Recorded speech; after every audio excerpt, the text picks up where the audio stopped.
Then came Pat Boone, the clean-cut, wholesome crooner who seemed to embody everything Little Richard was not. Boone's sanitized version of Tutti Frutti sold 1 million copies, initially outselling Richard's original. For years, this act sparked debates about cultural appropriation and dilution. Yet, Little Richard, with his characteristic wisdom, wasn't angry. He saw Boone's version as a door that was locked, providing him with mainstream visibility he might never have achieved in racially segregated America. Boone, perhaps unwittingly, became a conduit, introducing millions to the sound that Little Richard had pioneered. Boone famously claimed he and Elvis were midwives at the birth of rock and roll. But as many rightly pointed out, Richard was the one giving birth. Boone was merely a nurse handing out towels. This perspective, delivered with a touch of humor, underscores Richard's profound understanding of his own role and the industry's dynamics. Boone's version, despite its sanitization, ultimately helped millions discover the true architect of modern music.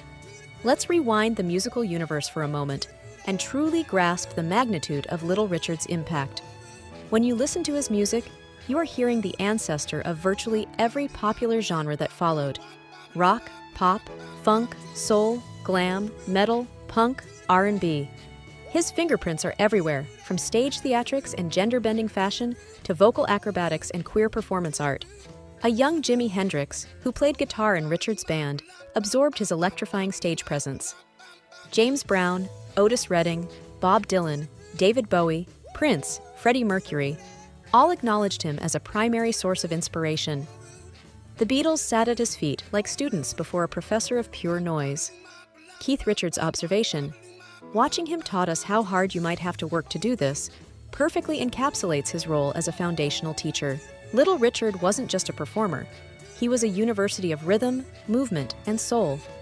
He didn't just influence artists. He birthed entire generations of sound and style. His legacy is not merely a footnote in music history. It is the very bedrock upon which modern popular music stands. Behind the makeup, the glam, and the iconic scream, Richard Penniman was a man in constant battle with himself.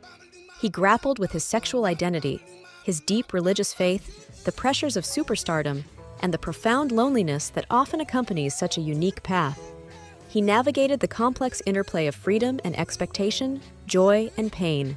Some days, he embraced his boldness. Other days, he feared it. He was proud of his queer identity at times, only to renounce it during periods of intense spiritual conviction. He felt divinely chosen, yet also spiritually tormented. But through all these contradictions,